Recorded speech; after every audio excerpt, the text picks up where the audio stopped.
She stands there trembling a brittle shadow beneath the buzzing fluorescent lights of the gas station's awning. Her fingers curled into fists, as if clenching warmth that long ago escaped her grip. Her face gaunt, creased like crumpled paper eyes, dim beneath the hood of her tattered coat.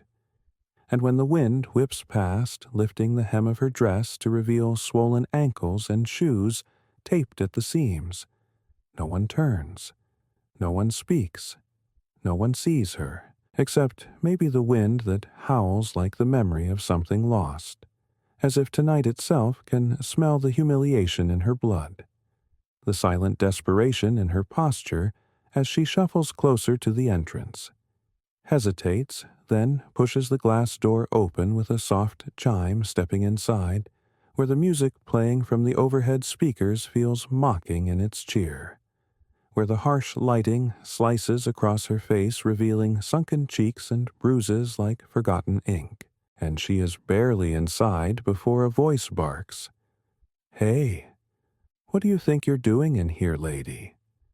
And that voice belongs to a man in his late 20s, tall, clean-shaven, sharp in his uniform, and sharper in his eyes, a gas station cashier who wears authority like a crown over his minimum wage kingdom.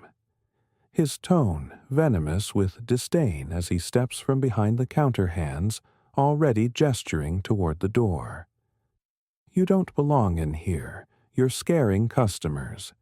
And she tries to speak, but the words break like glass in her throat. So she just reaches into her coat, pulls out a small wrinkled napkin with a few coins wrapped tightly inside her hands, trembling as she raises it. "Please, I just need a little food. Maybe a hot drink. It's been days."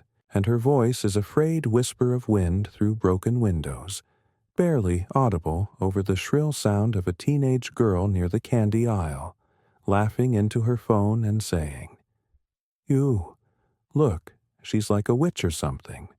And the cashier sneers, steps closer, swipes the napkin from her hand and lets the coins fall like garbage onto the floor. This isn't a shelter. Grandma go beg somewhere else, and there's a moment where the air hangs still, poisoned by the weight of his cruelty, by the stifled laughter from a young couple near the drinks cooler, and by the silence of every other customer who watches but says nothing, who witnesses but chooses comfort over conscience. And the old woman bends slowly, painfully, to pick up the coins, the sound of metal tapping tile echoing like gunshots in her bones. And as she stands, something shifts in her eyes, something ancient and endless like the echo of a storm trapped behind crumbling stone. And though she turns to leave, though her spine curves not just from age but the pressure of decades of invisible battles, the air begins to change subtly as the wind outside dies, and a heavy silence creeps in, and she is nearly at the door when the man adds just loud enough for the room to hear, "Should have done something with your life instead of ending up like this disgusting." And she freezes one hand on the door, and in that moment time seems to collapse inward, folding like paper. Because the last time she heard that voice, that exact intonation, that unholy fusion of contempt and smugness, she was 24, standing in the rain outside a federal courtroom, holding a verdict that would end her husband's life betrayed by a jury of 12, and a judge who grinned as if justice were a game. And now, decades later, she turns not with rage but with a calm so profound it silences even the teenage girl's laughter, and she walks slowly back to the counter, ignoring the gasps, ignoring the cashier's now uncertain frown, and when she reaches into her coat again, this time, she pulls out not a napkin or coins, but a folded yellowed paper and a worn leather badge. The same one she used to wear clipped to her belt when she was Special Agent Mabel Carter, one of the first black female operatives in an elite domestic intelligence unit during the height of the Cold War. A woman who once broke Soviet cipher rings by hand, who had stood behind presidents and whispered truths that never made the news. And she lays the badge and paper on the counter like a blade. Her voice suddenly clear and booming with authority reborn. "My name is Mabel Carter. I served this country before you were even born. I buried 2 husbands, both veterans, one murdered by the justice system you trust so blindly. I raised 3 children who now fight daily to dismantle the same rot that lets you stand there and call me disgusting. I lost my home not from laziness, but from medical bills after saving a child in a gas explosion. This very corner saw fit to bury. I came here today not to beg, but to test the spirit of a town I once called home. And I see it has failed, and the silence that follows is nuclear blistering as the cashier steps back instinctively. The laughter dead on teenage lips, the young couple staring as if a ghost just spoke, and the door swings open again, but this time it's not the wind.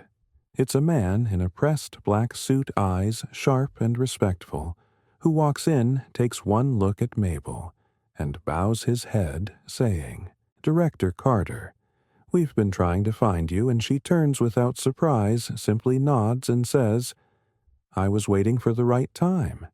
And then in front of everyone, the man opens a briefcase and hands her a folder marked Presidential Pardon and Honor Reinstatement, along with a check so large it makes the cashier choke on his breath, and the man continues. The president personally approved the restitution. We've arranged housing benefits and a formal ceremony, if you'll accept, and Mabel, steady as an oak rooted in centuries of storms, says, softly, "I don't need parades, just dignity. And I'll use the money to make sure women like me never have to kneel again." And as she walks out, she doesn't look back, doesn't need to. Because the silence inside the gas station now screams louder than any insult. Screams with the shame of every bystander who chose silence. Every young face now haunted by the weight of their prejudice. Every mocking voice now silenced by the thunderous truth of a woman who had never been homeless in spirit, only unseen by a world trained to look away. And outside, the sky begins to clear the storm inside her, having passed, leaving behind not destruction, but revelation, because the lesson burns bright in the embers of her footsteps.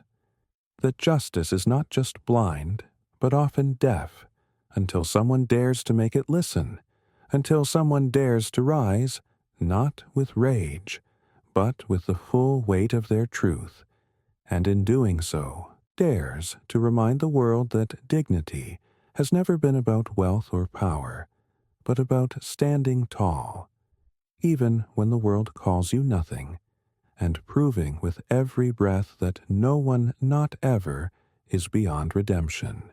As the door shuts behind her with a soft click that somehow echoes louder than the cashier's barked insults, Mabel Carter steps into the night with a stillness that isn't weakness. It's the heavy grace of someone who has learned to walk through fire without burning, and behind her the man in the suit follows in quiet reverence, his every step trailing behind like a footnote, to a legacy no one dared to read until now, and the parking lot, once empty and cold, now seems to pulse with silent witness as customers inside the gas station trickle out one by one. Eyes low faces, flushed with the weight of shame, their previous laughter and cruelty now hanging around their necks like invisible chains.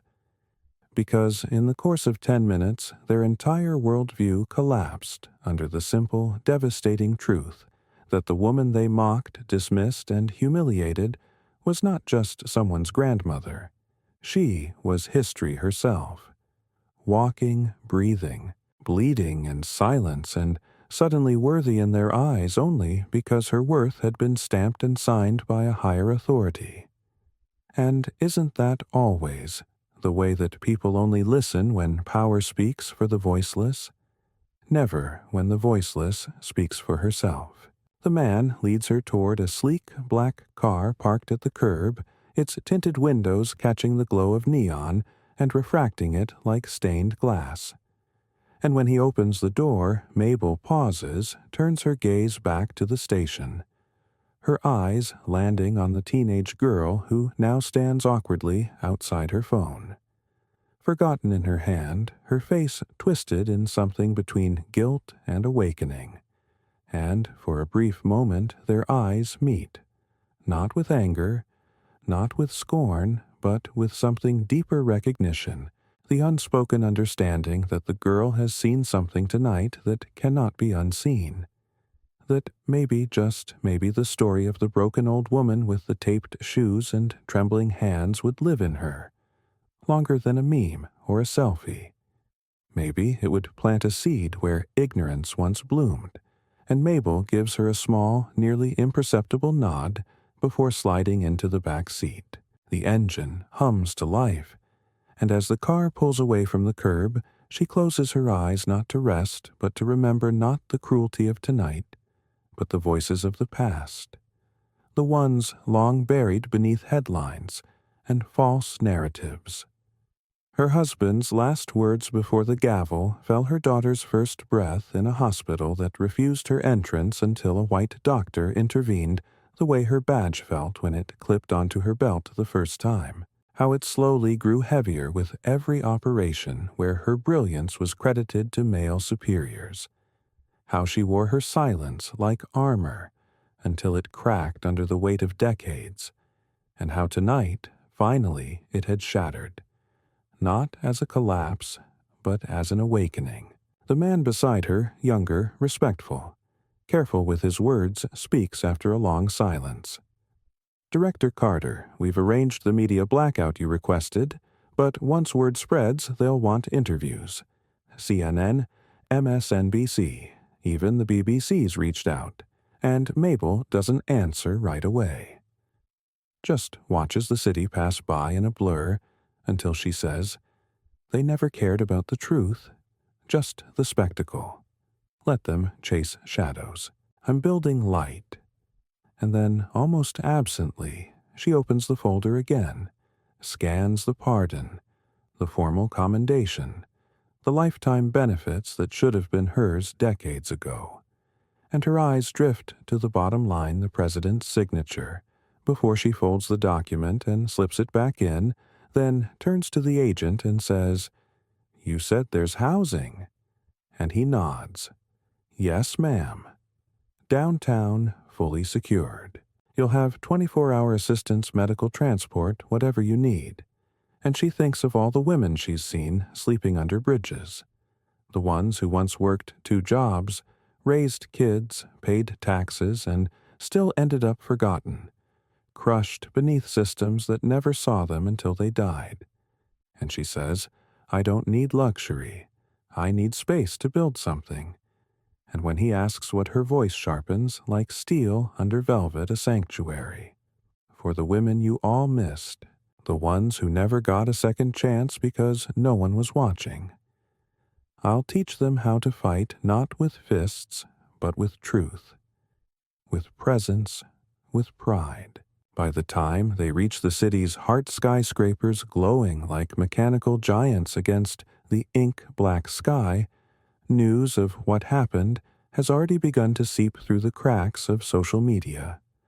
A viral clip of the gas station incident posted anonymously, the comments flooding in with disbelief. Outrage apologies from strangers who see in Mabel not a homeless woman, but a mirror of everything society failed to protect. And though she has no interest in fame, she knows now that visibility is power, and power is leverage. And for the first time in years, she has both. The car slows in front of a renovated brownstone framed with ivy and guarded by steel gates, and, as the driver opens her door, Mabel steps out with renewed steadiness. the soles of her taped shoes kissing marble steps that were once denied to people like her. And as she enters, she hears laughter from a nearby room. Young voices, female, strong, and she knows the foundation she asked for is already being laid, that her fight was not in vain, and that the next generation will not beg beneath neon lights for scraps of dignity, because she walked through hell and dragged the truth into the daylight. And miles away, back at the gas station, the cashier stares at his trembling hands, his thoughts haunted not by guilt, but by fear that the world is watching now that the cameras are rolling, and that his name will forever be footnoted under the woman who proved that even discarded queens can shake thrones, and that the difference between shame and glory is simply who you decide to mock before you know their name. Days pass, then weeks, and what begins as a flicker, a grainy clip shared on TikTok of a frail old woman being humiliated at a gas station becomes a firestorm. News anchors with polished smiles recount her story between ads for SUVs and weight loss pills. Talk shows weep on cue senators, tweet hollow praise, hashtags rise and fall. But Mabel Carter, reborn in public consciousness as the homeless. Heroine does not attend red carpets or interviews. She does not pose for photos. She builds. Beneath the brownstone's high ceilings and quiet strength, she meets women one by one, some young and shattered, some old and invisible, a war vet with PTSD and nowhere to go, a domestic worker laid off without severance, a single mother fleeing abuse, women who flinch when spoken to, who expect pain before kindness, who lower their eyes not from shame, but from history.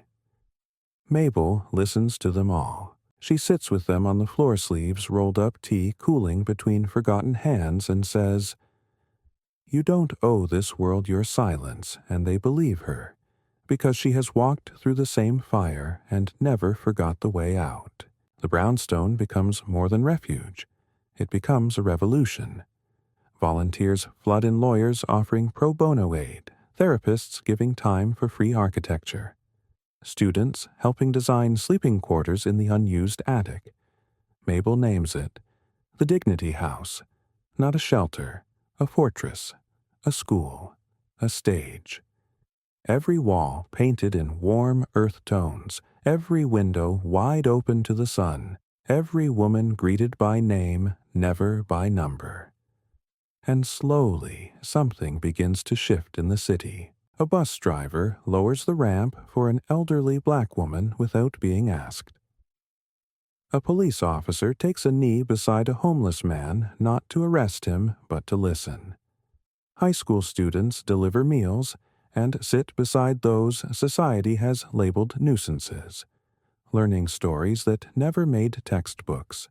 But Mabel knows better than anyone that change invites retaliation. The gas station cashier, now doxxed and fired, appears on fringe media. "I was set up," he cries. "She's not who you think." A smear campaign begins. Conspiracy theorists circulate doctored images. Anonymous threats arrive at the brownstone's mailbox. One evening, a rock shatters a window. The women scream. Mabel does not flinch. She boards up the glass herself and writes in thick black paint across the plywood, "You cannot break what you didn't build." The next morning, someone leaves flowers on the step, then 24 more. The press calls it the Wall of Witness, but Mabel doesn't care for titles. She's too busy writing grant proposals, teaching workshops on self-defense and legal literacy, and more quietly, more powerfully, teaching her sisters how to look in the mirror without apology. One day, a limousine pulls up to the front gates. Mabel, in her faded coat and patched shoes she refuses to replace, steps out to meet the visitor. It's the president's chief of staff. He smiles, hand extended, Director Carter. The president insists you accept the Congressional Medal of Honor. We want to feature you in the State of the Union." She studies him a long time, then says, "Tell him to send the medal to the mother who lost her son after being evicted from public housing. She needs it more than I do. As for the State of the Union, I already see it every day. It's broken, but healing." And with that, she turns and walks back inside, where another woman waits in the foyer, tears in her eyes and a suitcase in her hand, whispering, "I heard this was a place for women like me." And Mabel smiles the kind of smile that feels like a beginning and a closing chapter at once and says, "It is. Come in, baby. You're home now." And so the world continues to spin, distracted by the next scandal, the next sensation. But in a quiet corner of the city, the Dignity House grows roots so deep that even storms cannot shake them. Because the revolution Mabel Carter leads is not loud, not flashy, it is steady, relentless, grounded in truth and sweat and tears that were never meant to be seen. And long after her name fades from headlines, her legacy will burn bright in every woman who learns to stand tall. Not because the world sees her, but because she finally sees herself. Months pass. The seasons change. Winter melts into spring, and the Dignity House breathes with life walls, echo with laughter, now not cries. The front porch, once silent, blooms with flower pots planted by steady healing hands. And inside, a classroom is built in what used to be a dusty library, where women gather in circles each night sharing stories. Not just of survival, but of rising, of reclaiming. Because Mabel has not just given them shelter. She's given them vocabulary, purpose, fire. And yet, beneath this renewal, shadows still stir Mabel. Now, nearly 74 moves slower these days. The years of fighting the nights on concrete. The weight of silence, all of it coils in her bones like smoke in old pipes. Her eyes are sharp as ever, her voice steady, but her body has begun its quiet rebellion. Still, she shows up every morning. First at the door, last to leave, until the day she doesn't. It begins with a missed breakfast meeting. Then silence behind her office door. When they knock, there's no answer. When they enter, she's seated at her desk, head bowed. Not collapsed, just resting as if deep in thought. A photo of her late husband in her hand. The room is warm, the air still, and on her desk a letter addressed to the women of the Dignity House lies open, written in her exacting hand. If you are reading this, I have finally allowed myself to rest, not because I am finished, but because I trust that you are ready. Ready to lead, to lift, to carry the torch I've only borrowed. You are not broken, you are not victims. You are the fiercest kind of warriors, the kind who build. Let no man tell you that silence is safer than truth. Let no system convince you that justice is too late. You are the storm. Now rise. Her funeral is not a funeral. It is a march. Thousands pour into the streets. Women from all walks, domestic workers, veterans, former inmates, mothers, daughters, activists, students, holding candles, holding signs, holding each other. No church bells, no choirs, just the sound of unity rising from the ground like thunder. In front of the gas station where it all began, they lay down shoes, worn broken, taped at the seams, row after row of them, stretching down the block. Each pair representing a woman once ignored, now seen. And then, from within the crowd, a voice calls out one of Mabel's first residents. Now a lawyer voice, shaking but proud. She was never just one of us. She was all of us. The crowd answers not with applause, but with silence. Deep, reverent, unshakable. Weeks later, legislation passes under the name Carter Act, a sweeping housing reform bill focused on protecting aging, unhoused women and prioritizing trauma recovery as public policy. But it's not the law that becomes her legacy. It's what happens quietly, city to city, block by block. Dignity houses spring up across the country. Each one run by women Mabel once helped or inspired. Each one painted in warm earth tones. Each one beginning with the same promise: you are not alone. In a small park in the heart of the city, a statue is built. Not of her holding a medal or badge, not of power or pomp, but of Mabel seated on a bench coat draped over thin shoulders, hand extended as if inviting you to sit beside her and speak. No plaque, no long bio, just one carved sentence. You don't owe this world your silence. And at dusk, when the wind moves through the trees and the streetlights flicker on, people say they can hear her voice in the quiet, steady as ever, whispering, "Stand tall." They're finally listening. Years later, they teach her name in classrooms, though not the way she would have wanted, glorified, simplified, packaged for textbooks. Mabel Carter, the forgotten heroine who changed a nation. They skip the hunger. They skip the cold, concrete nights and the tape on her shoes. They skip how many times she almost gave up. But in the places she once walked in alleyways, turned into gardens in brownstones, now turned into shelters, they still whisper her name. Not like legend, but like truth. And the Dignity House becomes more than a movement. It becomes a philosophy, a code, a promise whispered from woman to woman like sacred scripture. We don't bend. We don't beg. We build. 10 years to the day since she passed, they gather once more. Not to mourn, but to open something new. In the heart of Washington, D.C., a towering glass building now bears her name. The Mabel Carter Institute for Justice and Social Equity. Inside, young women once cast aside, now draft policy. Survivors of systemic neglect now lead trauma-informed urban planning teams. One floor is dedicated entirely to storytelling, where those who lived in silence now speak their truth into microphones, into books, into films. Her original coat, still patched, still worn, rests behind a glass case. Not as a relic, but as a reminder. And beside it her badge, the one they once tried to erase from history, now lit with golden light beneath the words.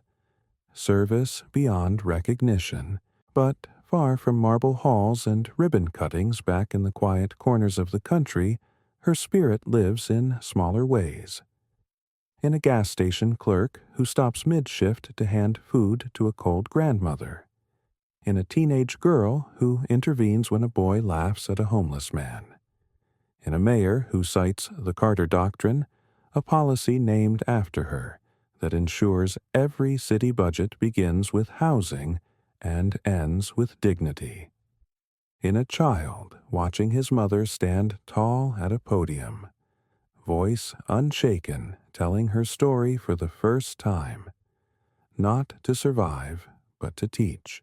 And somewhere on a quiet street at the edge of a park where blossoms fall like soft memory, a woman in her 40s walks with her daughter. They stop by the statue on the bench. The daughter, wide-eyed, asks, "Who is she?" And the woman kneels, brushes her fingers over the bronze hand extended in silent invitation, and says, "She's the reason I'm standing today. She gave me my voice. She gave me my life." And the daughter, small but fierce, climbs onto the bench beside the statue, clasps the outstretched hand, and whispers, "I won't forget." The wind stirs somewhere distant, but near a voice carries aged, warm, indomitable good. "Now, go tell the others." And so it begins again, not as a continuation, but as an awakening. Across oceans now, in places where Mabel Carter's name was once just a whisper on digital winds. Her legacy crosses borders not through governments, but through people. In Cape Town, a woman once imprisoned for defending her children now opens the Carter Home, the first safe house in her township for displaced mothers. In Mumbai, a street artist paints her image across crumbling buildings.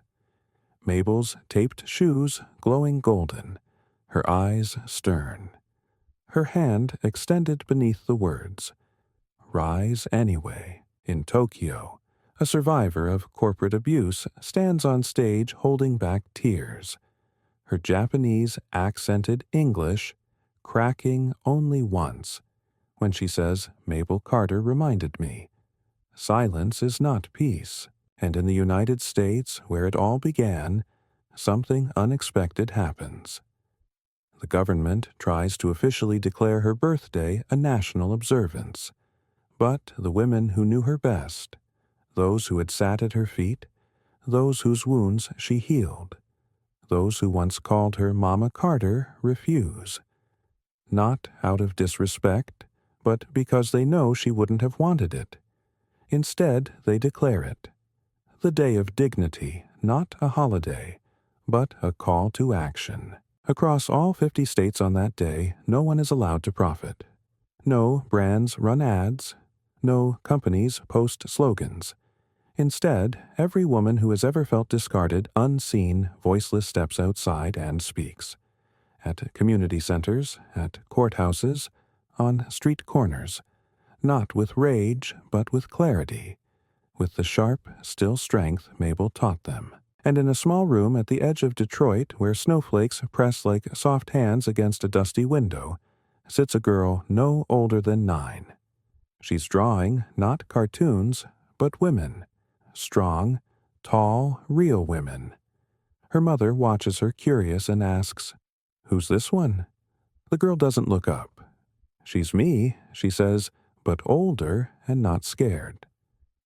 Then, almost as an afterthought, she adds, "She talks like Mabel Carter." Her mother blinks back tears, kneels down, and whispers, "Baby, that means you're already halfway there." And the girl, brown-skinned, bright-eyed, barefoot, smiles like she believes it. Far above them all, in a night sky filled with smog and stars, a mural atop a city skyscraper. Glows Mabel's profile etched against the heavens, hair in motion badge shining. No title, no rank, just one phrase in a dozen languages painted beneath it. She saw us, and that was all it ever took to start a revolution. But history has never been content to let legends rest. As the world moves forward, slick documentaries and glossy museum exhibits begin to circle her story like vultures, dressing in white, trying to sanitize the struggle to soften the rage behind her dignity to make her palatable. They call her the Gentle Warrior. They cut out the scenes where she screamed in courthouse lobbies, where she slept in alleys soaked with freezing rain, where she cursed a broken system with fire in her eyes and broken shoes on her feet. They crop the rage and sell the redemption. But the women who really knew, don't let it happen. They fight back not with protests, but with memory, with truth, with the raw, unfiltered archive of every speech she gave from the cracked floor of the Dignity House, every voice message left on an old flip phone, every page from her journals written in a mix of pain strategy and defiance. It begins with one woman, Rochelle Daniels, a young writer who once lived on the edge of a bridge and now teaches history at Columbia. She publishes a book simply titled, "Don't You Dare Clean Her Up." It becomes a wildfire book. Clubs explode. University students challenge curriculum. Even school children write essays not about Mabel the Saint, but Mabel the Survivor. Mabel, the fighter. Mabel, the blueprint. And with it, A new reckoning sweeps through the country, not just for how we remember the oppressed, but how we whitewash them once they're gone. In the middle of this storm, a long-lost video surfaces security footage. Dated, grainy. The original gas station scene, uncut raw. Not the viral version, this is the full recording. The hesitation before she walked in. The cashier's eyes glancing at the security camera before smirking. The silence of the bystanders. The exact moment she places her badge down. The moment her voice slices through the air. Not trembling, but commanding. It plays on every major network. Not as tragedy, but as training police departments begin using it in empathy courses. Corporations use it in diversity retreats. And slowly, without fanfare, the world begins to change. Not because they've become better, but because they know now that they're being watched. And in a courthouse in Georgia, an elderly black woman once arrested for stealing bread. Now a board member of the Mabel Carter Foundation sits across from a governor and says, "We're not asking anymore. We're building what you wouldn't. And you can either move or be moved." The statue bench in the city is no longer just a memorial. It's a living altar. People leave poems, scarves. Court summons, crumpled eviction notices with words written on the back. I survived because of her children sit in her lap. Grandmothers whisper to her. The bronze shines not from polish but from fingers, touching it every day as if to say, "I'm still here. You helped me stay." And then, on the 20th anniversary of her passing, something miraculous happens. A small, almost forgotten recording emerges, an audio message left in a device tucked inside the foundation's attic during its earliest renovations. It's Mabel. Her voice low, raspy, but steady. She says, "If this reaches you, it means I've gone. Don't cry for me, babies. I didn't live to be mourned. I lived to be multiplied. Don't build statues. Build homes. Build schools. Build each other. And when they come for your light, remember I kept mine burning through war, through hunger, through hell. You can too. And if ever the world forgets who you are, remind them loud." That message plays in Times Square that night, projected on screens bigger than dreams, her voice echoing through a sea of upturned faces. And for a moment, just a moment, the world holds its breath, not out of grief, but out of awe, because she is no longer a woman. She is a movement. She is no longer history. She is living proof. And then it happens the moment no one expected the ripple. No historian, politician, or even follower of her movement could have predicted. A bill is introduced in Congress quietly, at first buried under headlines about oil war and scandal. It's called the Carter Doctrine Act SECU, and its mission is radical in its simplicity to constitutionally recognize dignity, not just liberty, not just equality as a protected right of every American citizen. Dignity not as charity, but as law. The wording is direct forged from the very phrases Mabel used in life. Shelter is not a privilege. Respect is not optional. Visibility is not earned. Every soul is born whole. The bill proposes mandatory housing guarantees for the unhoused trauma-informed healthcare access and full legal restoration for those wrongfully discarded by the system, especially women of color, disabled veterans, and survivors of domestic injustice. And as the nation watches, the fight begins again. Old senators scoff. Corporate lobbyists scoff louder. We can't legislate dignity. They say it's too abstract, too emotional, too expensive, but the people remember her voice and it returns. In stadiums, in rallies, in courtrooms, in silence, in fire, in church choirs and drag shows and union halls and classrooms and alleyways turned into open-air shelters. Across the country, people begin painting the words. Dignity is a right in chalk. In blood, in poetry. High school students walk out. Nurses strike. Formerly homeless veterans testify. And slowly, like the tide. She once spoke of resistance crumbles. Because this time, they're not just fighting for Mabel Carter's memory. They're fighting with it. One night, as the vote nears, a girl stands before Congress. 12 years old, black hair tied in a red ribbon, holding a small dirt-smudged drawing of the Mabel Carter statue. Her mother was a victim of forced eviction. Her grandmother died in a prison infirmary. She doesn't use charts, doesn't quote policy. She just says, if Miss Mabel was here, she'd tell you that this country wasn't broken. It was built to break us, and that now we're building it back with or without your vote. And when she steps down, silence falls like a verdict. The vote passes narrowly, but it passes. For the first time in U.S. history, dignity becomes law. And then something even greater happens. Not because of what the law says, but what it inspires.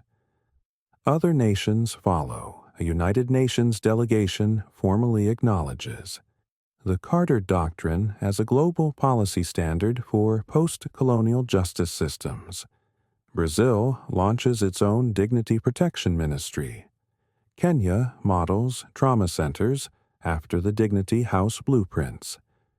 Iceland names a public holiday after her, and in a small village in rural Vietnam, a group of teenage girls builds a shelter and names it Ngoy Nha Mabel.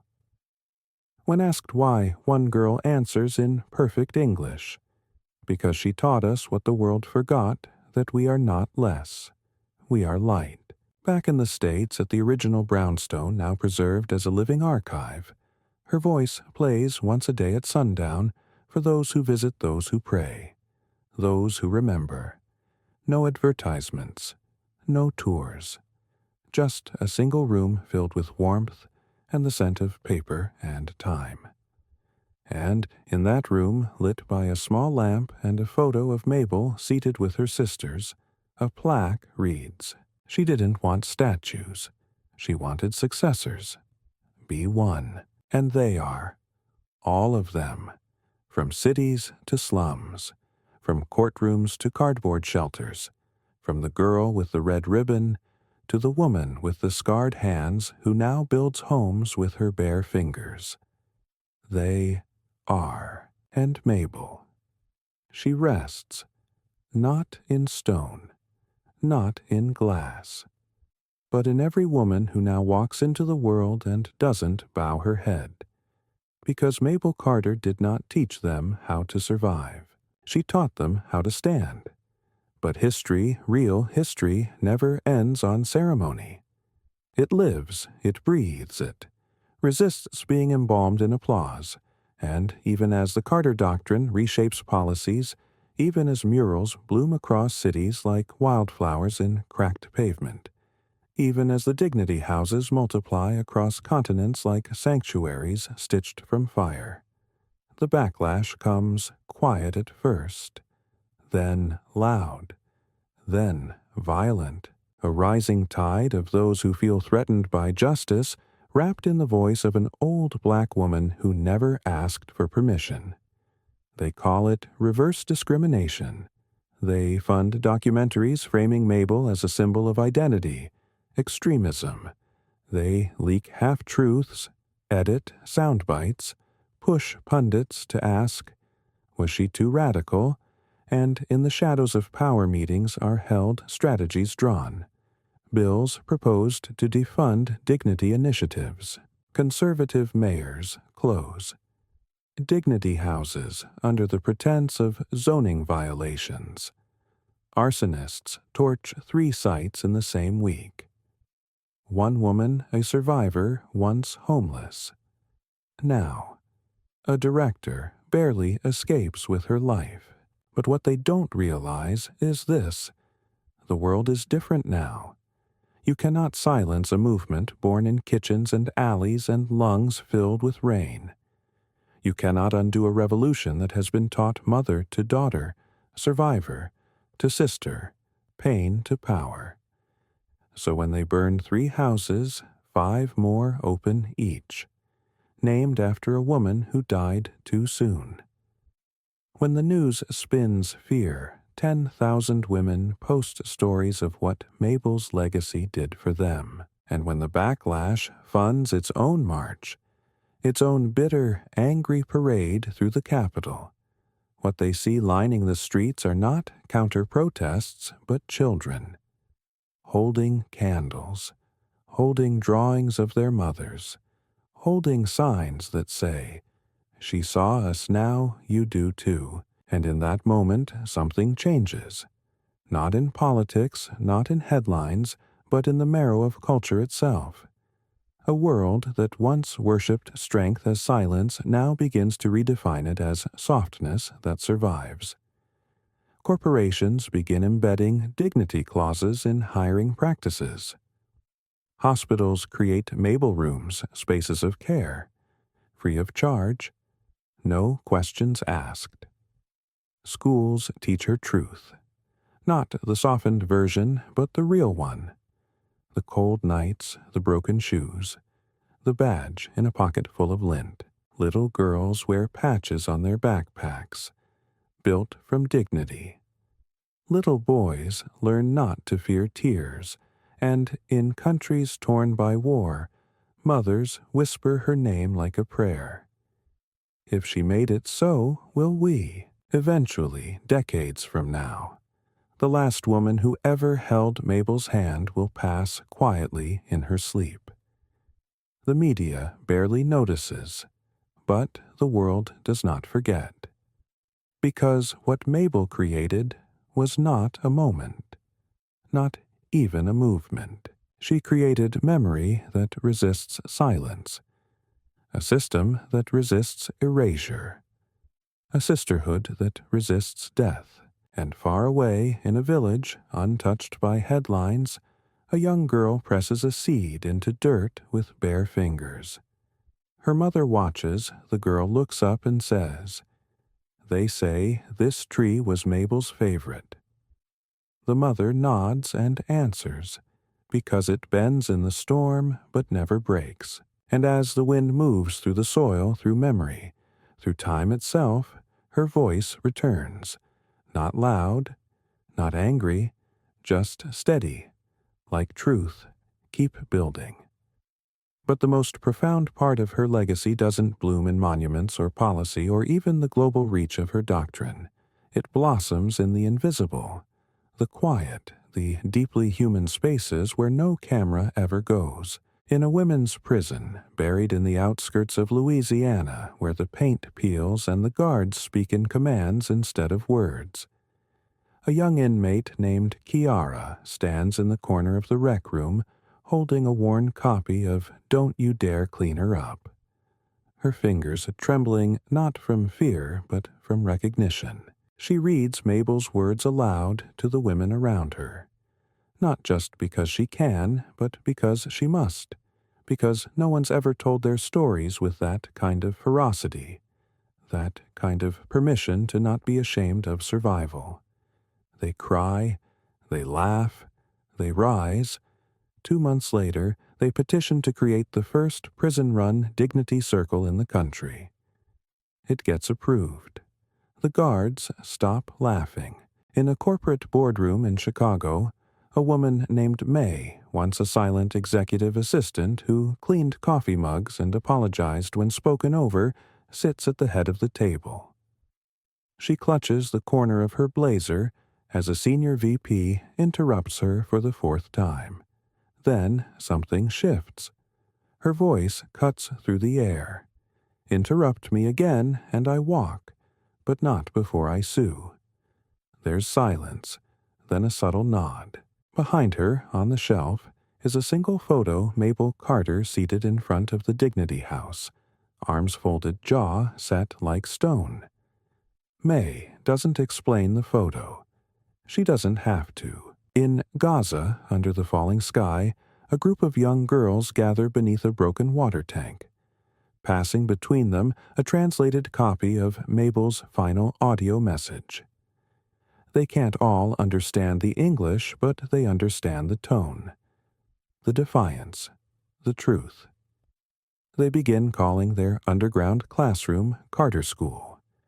And when a journalist asks them why her, they answer in perfect unison, because she fought without killing, and she won.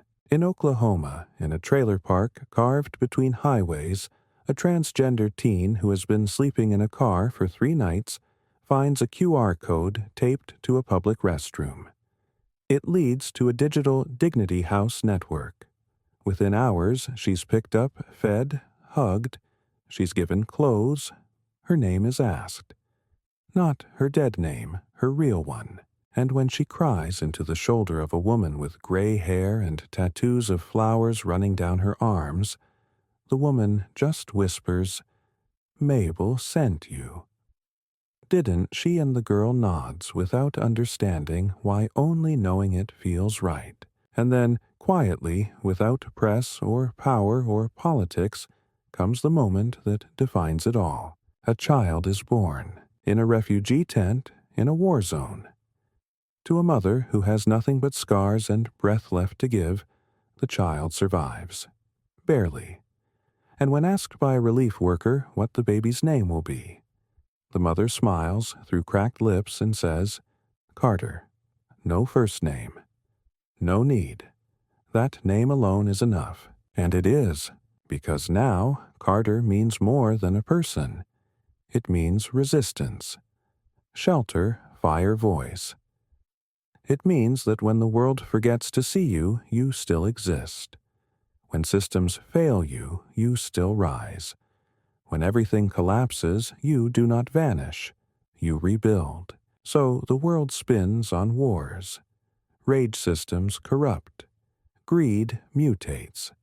But in every ruin somewhere, someone with nothing but will.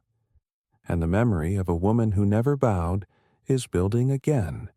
One brick, one name, one breath at a time. And deep in a digital archive, somewhere off-grid, a file labeled Carter E. remains locked to the public inside. A final message, her last recorded words never released. Until now, the screen fades to black. Her voice breaks through old but undefeated. If this reaches the future, good. That means we made it. And if we didn't, start again. Wherever you are, whoever you are, start again from nothing. If you have to, just build it with dignity. And don't forget my name. Not because I was special, but because I was you. And somewhere in a future, not yet born in a city, not yet named a child with skin like warm soil and eyes like fireflies at dusk, walks alone through the wreckage of a world undone by greed and apathy. The skyline is shattered. The rivers run slow and poisoned. The satellites above flicker with the last pulses of a dying network. Yet, in his hand, he holds a small dented solar tablet, wrapped in plastic and twine, scavenged from the ruins of an old learning center. It barely works, but it holds something sacred, something forbidden, something alive, a single file, untitled, password protected. He doesn't know the language, doesn't know the voice, but when he plays it, the screen flashes. Once, then goes dark, and a voice emerges, not mechanical, not programmed, but warm and human, shaped by fire and grief and unwavering clarity. It is her, somehow still her, the voice of Mabel Carter. You were never meant to inherit their mistakes. You were meant to remember their silence and break it. If you've found this, it means the world fell again. Good. That means it can rise again, too. This time, build it with your name on the door. Build it in the image of those they tried to bury. Build it from the bones of the truth they feared. And if no one listens, shout anyway. If no one follows, walk anyway. If no one sees you, burn bright enough to blind them. The boy listens. Once, then again, then again. His fingers tighten around the tablet like it's a torch passed down through centuries of ash. The sky above is gray. The air is broken, but his chest rises, because now he knows her name, and he speaks it aloud, not as memory, but as declaration, not as a whisper, but as a vow. Mabel Carter. The wind shifts, and he begins walking, not toward what was lost, but toward what must now be rebuilt, because even when empires fall, even when stories die, even when voices are buried beneath 1,000 years of dust, dignity remembers. And as long as one soul still carries that name, the world can always begin again. And so it ends, not with silence, not with a statue, not even with a name carved in marble, but with a spark carried forward hand to hand, heart to heart across generations that may never know the full weight of her story, yet feel its fire just the same. Mabel Carter didn't live for glory. She didn't march for applause. She stood so that others could stand taller. She broke so that others could heal stronger. Her legacy is not in history books. It's in every voice that dares to speak truth, every hand that reaches back for the forgotten, every soul that chooses dignity over fear. Somewhere tonight a girl finds her voice because Mabel never silenced hers. Somewhere tomorrow a boy lifts another from the ground because Mabel showed the world what rising truly means. And somewhere far beyond this moment, someone will rebuild a world they were told was impossible, because Mabel Carter once proved it wasn't. This is not the end. This is the beginning. Your beginning. If this story moved, you don't let it fade. Subscribe to our channel for more powerful, true-to-heart stories like this one. Like the video if you believe dignity should never be negotiable. Comment below and share how Mabel Carter's legacy inspired you. And most importantly, share this story, because someone out there needs to hear it today. We tell stories the world forgets, so the world won't forget again. Welcome to the movement. Welcome to Truth in Motion.